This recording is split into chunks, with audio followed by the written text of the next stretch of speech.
Self-Love Sunday. Happy Sunday, everyone. I hope that you're having a great day. And if you're not, I hope your day gets better. In fact, I hope this video assists you in feeling better. I'm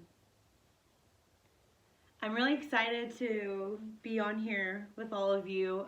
This has been a long time coming. If somebody told me a few months ago or a year ago that I would be starting a self-love podcast, I wouldn't have believed it, nor had I want to actually do it. But where I'm at now, I can see how my whole life's journey has led me to where I am today. All of the events that have gone on in my life, good and bad, have brought me to this point. And I can truly say that today I'm grateful for, the experiences that I've had, even the painful ones. And, some days it's easier than others.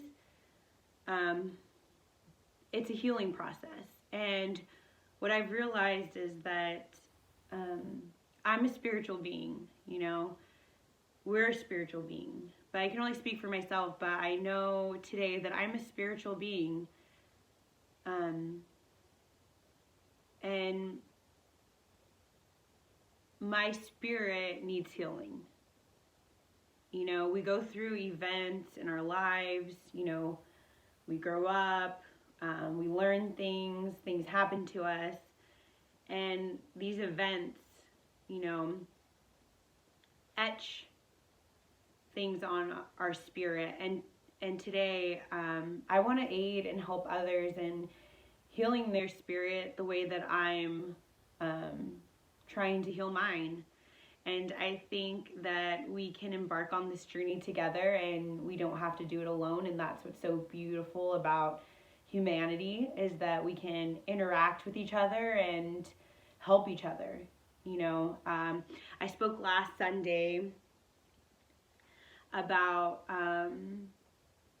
somebody saying that there's so many people in the world, and they finally realize and can see that this life was not meant to be walked and experienced alone. And I can say that I spent a huge part of my life feeling very lonely and doing things alone because of my fear of showing other people who I really am. I wanted so much to connect with other people, and I didn't know how. So self-love for me has become an aid for me in connecting with other people. And I am just so thankful. I said it before, but I'm really thankful to be here. My journey into self-love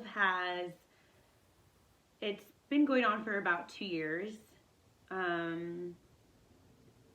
It's been a slow and sometimes painful journey, but I'm really glad that I have made it this far.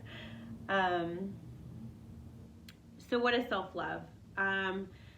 Self-love to me, and I can only speak from my experience, but self-love for me has been learning to love myself when I feel the most unlovable, loving myself when I don't feel great, loving myself when I make mistakes,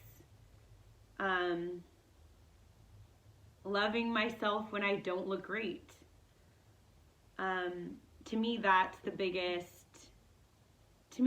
what self-love is all about. It's really easy to love yourself when you get a good grade, or you're doing well at work or school, or people are praising you. It's really easy. I find it really easy to love myself when I'm doing things that I perceive as correct. for me, this journey has been about loving myself when I feel the most unlovable and holding space for myself when I'm not feeling great, when I'm not feeling good. That has been the biggest thing that I've been working on. So my journey started about 2 years ago, like I said, and it really began when I started realizing the inner dialogue that I had inside my head. There's a lot of great teachers who have helped me on this journey. I've learned self-love through other people, and I think it's really important to note because we learn self-love from the people that raise us, from our parents, from our family. We learn our inner dialogue from what other people tell us growing up. And if you are not taught to love yourself, and if you're not given a positive dialogue, how can you love yourself?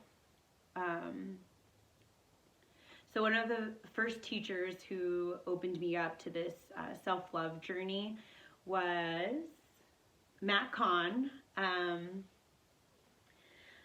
The universe works in extraordinary ways, and I came across him on YouTube, and he spoke about how we have, this inner dialogue, and we have an inner child that needs love, and to me it was so foreign. And one of the things that he talked about was that when you start changing that inner dialogue, it's not gonna sound authentic.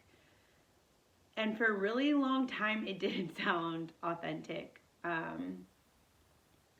would say positive things to myself, and it didn't seem real. It seemed like force, and like I was just making it up, or I was saying what I thought I needed to say. And he talked about, he gave the analogy of a bank account. If our self-love is in the negative, a negative balance, when we start depositing, words of affirmation, and when we start saying, I love you to ourselves, or you did a good job, or I'm proud of you, it's not gonna sound authentic. It takes time for your inner self to believe what you're saying. I know for me, I went a very long time. I'm in my 30s. I went a very long time just depositing negative words, I just had negative ideas about myself. And honestly, the only time I somewhat would accept positive feedback is from other people. So I don't believe myself when I say something positive. But if you tell me that I'm doing great, and that you tell me that I'm looking good, and you tell me that I'm good enough, and I receive that, then my self-love is going to be coming from you. My self-worth is based on what other people think about me. And so that causes me to seek outside validation. And if I'm not hearing outside validation, or if I'm not hearing that I'm doing well, then I must not be doing well. Taylor Swift has released a documentary. It's on Netflix, and I really didn't have any desire to watch it, and I didn't have anything else to watch, and I decided to watch it. And what struck out to me was how she described how her whole life and her whole image of herself became based on what other people thought about her. And so when she started getting negative attention from people, and like from the press and the media, her whole life shattered. Because like what we're discussing, is that if you base your self-worth on what other people say about you, when they stop saying those things, then your life can shatter. Your entire ego is based on what other people say. And for me, this journey into self-love is about being the source of the love, giving myself the love and the positive feedback that I need, so that I'm not reliant on anybody else. Or if no one likes what I'm doing, or how I'm performing, or if no one likes my idea, that's okay, because you know what? Like, I love me. I think that it's a great idea. So I thought that was really eye-opening, and I recommend that you watch the documentary, because it just shows you how somebody can appear to have everything but still feel like they're not enough. And I think that's another important topic to address, which would be self-love is not about the physical. Yeah, we can manifest our self-love through, getting a massage, buying ourselves a nice dress, doing our nails, but it's not about that. And I think a lot of people will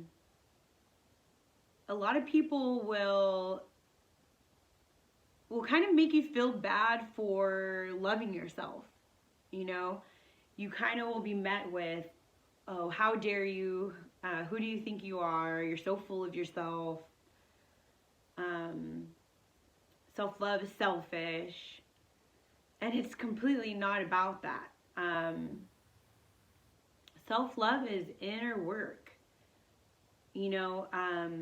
For me personally, I didn't realize how much self-hatred I had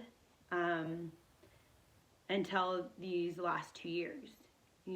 I masked my self-hatred for myself by trying to be perfect and always looking polished, and working out, and my eating, and being who you wanted me to be. I feel like I became a chameleon. I could be whoever anybody wanted me to be, because that's how I learned to survive. If you were okay with me, then my day was going to be okay. And that's tied to a lot of child stuff that I've worked through, and it's definitely a topic for another episode. But you can look all polished and put together and still not have self-love. Self-love is not about things. It's not about possessions. And if you base your self-love on achievements and how you look, it's a really slippery slope, because what happens when you get older, or you gain weight, or you have health problems, or you lose the job, or you lose the relationship. If your ego is all wrapped up in that, then when those things come crumbling down, you're gonna be crumbling. And I feel like the more that we invest in inner work, then no matter what you go through in life, you're able to separate the event from your self-worth. So yeah, I lost the job, but that doesn't mean I'm not enough, or the guy left, the girl left. That doesn't mean that I'm not pretty enough, or I'm not good enough, because my self-love is not based on somebody else. It's based on who I see myself as. And that takes a lot of work. I woke up this morning, and I follow Phil Good on Instagram. If you're not following him, you should definitely follow him. He's amazing. He's been another spiritual teacher that I've really connected to. And he posted a video from, I don't want to get the name wrong, Ryan Keys to Life. And I posted it on my Instagram story, so feel free to look at it. But pretty much he said, he's saying kind of what I'm saying, that self-love isn't selfish, and it takes a lot of work. It's not about getting your nails done and your hair done. It's really allowing yourself space, the grace, to love yourself when you don't feel lovable. And I feel for me, that's been the hardest part of my journey, is loving myself when I'm not doing everything correctly. I am really hard on myself, which I've realized that. But through my self-love work, I can say that I'm a lot less hard on myself than I used to be. My inner dialogue used to be, if I did something wrong at work or school, I'd be like, oh my God, you're so stupid, you're so dumb. Like, I can't believe you did that. Like, how embarrassing. And, sometimes that inner dialogue does pop up, but as of recent, I'm able to say, oh no, it's okay. Like, you made a mistake, it's okay. Or when I do something well, what I realized too with my inner dialogue is that I would never acknowledge when I did something good. So it was always when I would speak to what I did wrong. So I would always have the negative talk when I didn't do something that I perceived as right or correct. But I would never tell myself, good job, or I'm proud of you, when I did something well. And that just says a lot, doesn't it? These are little things, but I'm telling you, it makes a huge impact on your day-to-day life and how you interact with other people. I found through my journey of self-love that I have a lot more grace for other people because of the grace that I'm providing myself. The more judgmental we are with other people, we're probably that judgmental to ourselves. So how can I afford you grace, and how can I look past your mistakes if I am always looking at my own mistakes? If I'm holding myself up to this level, then you better believe I'm holding you up to that level. And so that's why our relationships, I believe, are a mere representation of the relationship that we have with ourselves. The more grace that I can give myself, the more love and understanding, the better friend I can be to myself, the better friend I can be to you. And that's definitely been my experience. Another teacher that's helped me is Joe Dispenza. And he really got me into the power of the mind and the power of our thoughts. And it's something that I'm getting into really heavily as of recent. I'm really into the idea of manifesting. I do believe now, today, that I can manifest anything that I want with my thoughts. I read a book a long time ago, and it was definitely just planting the seeds to where I am today. It's an old book. I don't know when it was written, but it's really old. But a man is what he thinketh, a man is what he thinketh. And, it kind of just touched on the subject of how powerful our thoughts are. And, fast forward to today, I truly believe that our thoughts have so much power. Our words have so much power. Some people even say that your words can cast spells. And I heard that a while ago. I read The 4 Agreements, which is a book I highly recommend. And it talks about that, how powerful our words are and how they can cast agreements and spells. And I'm really realizing that. So first, it starts in my mind, right? It's my thoughts. And then when my thoughts get so much momentum and power and energy, everything's energy, and I speak it, how powerful that is. And then with my, after I speak it, then my actions. So it's like how one small idea, energy starts, and then it just gets stronger and stronger and stronger until you produce the action. And so if I think that I'm not enough, my actions are going to manifest that. If I believe that I'm not lovable, my relationships and the people that I invite into my life are going to be a reflection of that. But what's amazing is knowing that power, how powerful now, you can take your power back.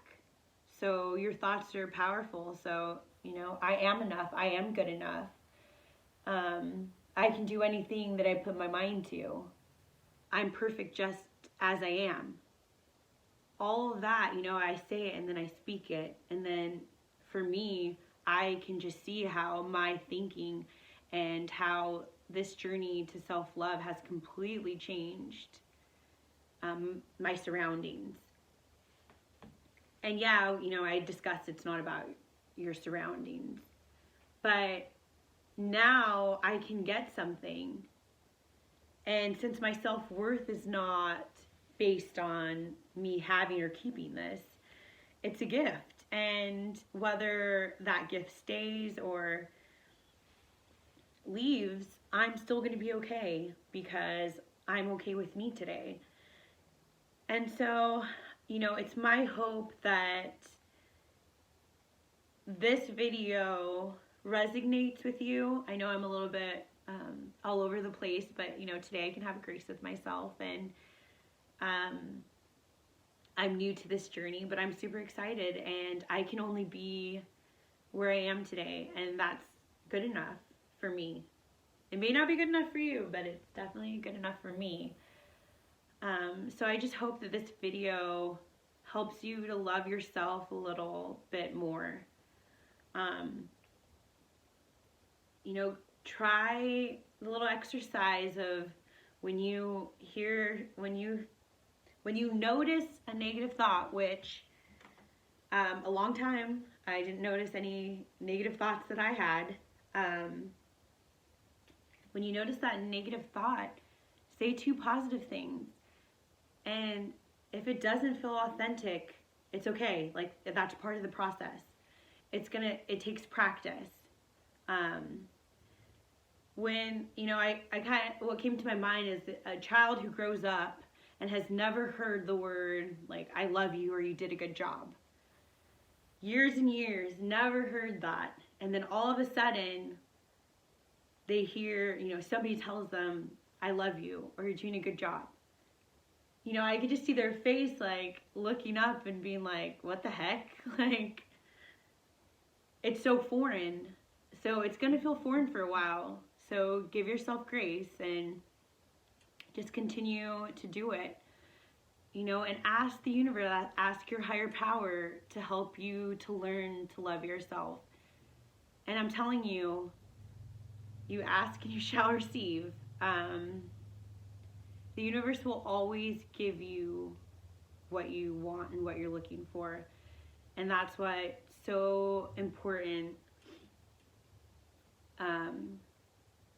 that you put positive energy out. Because if you're telling the universe that I'm not good enough, I'm not pretty enough, I'll never amount to anything, the universe is going to show you that.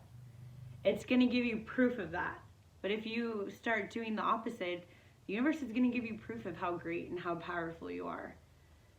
I was also thinking about how I've kind of gotten into the idea of time traveling, I guess, through meditation. And what I mean by that is, like, I can, through meditation, I can go back to events in my past, and I can look at them from a different perspective, or, heal from them. And I just think of, the 9-year-old Natasha, and now being 33.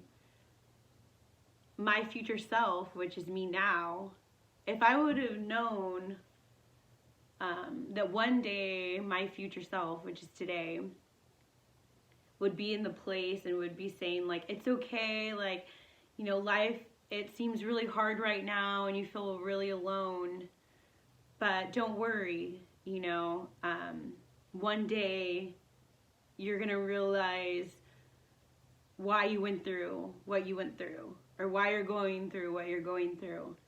And even today, I have issues in my life that I'm super afraid of. You know, I have a new job, you know, I have a relationship, I have relationship issues, all these things. You know, I have my own demons that I need to deal with, but you know, I could time travel to the future and you know, in my meditation, or even, you know, right now with my thoughts, and my 10-year future self is rooting me on just like yours is. You know, so hold on to that, grasp onto that, and you know, listen to what they're saying to you. You know, right now my future self is saying, hey, it seems impossible and you seem like you're not going to get through, you know, the hard events that you're going to have to be going through, but you do. And I'm on the other side thriving. So that just came to my mind, and I hope that helps you. I want to end today's segment with a, you know, I feel like social media gets such a bad rap, but it's perspective. Everything is perspective. And I have just really been seeing recently how amazing it is, how I've been able to connect with so many like-minded people, people who may be further along than I am on the spiritual path, and saying, like, it's okay, you can get through it, you know, tapping into their power as I begin to stand in my power. And I hope that, you know, these videos help you to begin to stand in your power. You know, you have a lot of power. You are an amazing being of light. And you may not see it yet, but you are, and I see it. But through Instagram, I'm able to see so many great memes, you know, that put me in a good mood, little phrases that I can take along with me. And this is one that I really love, and it's called A Letter to Fear. And I'm going to read it to you guys as we come to a close. A letter to fear. I thank you, fear, for protecting me when I needed it. But you don't need to worry. I am strong enough to hold on to life myself, to throw myself into the endless possibilities and growth. I am strong enough to know that whatever comes my way is meant to come my way, and I was built to move through it. I've got this. We've got this. Thank you, but I'm leaping forward now. You can let go. That's so beautiful. That's so powerful. And, you know, we pick up all these defense mechanisms, and we reach out to things outside of ourselves, you know, drugs, alcohol, sex, eating, self-image, to, you know, kind of help us get through. And, you know, fear for me, and it may be for a lot of you guys, what helped you stay safe. I know with the upbringing that I had, that I felt like I always needed to be, like, on my tippy toes, like I needed to be 5 steps ahead to be safe. And fear helped me from getting into trouble, or like if I feared, you know, fearing people kept me isolated into myself, and it helped me a lot of times from getting hurt. But today, you know, I can read that letter to fear and be like, I'm so thankful that you helped me survive life, but I don't need you anymore. You know, I can do this. We can do this. I am strong enough to know that whatever comes my way is meant to come my way, and I was built to move through it. And I was meant to move through it, and so are you. And I'm just sending you lots of love, and I hope you enjoyed this video. If not, that's okay too. But I hope you have a wonderful Sunday, and I will see you all very soon.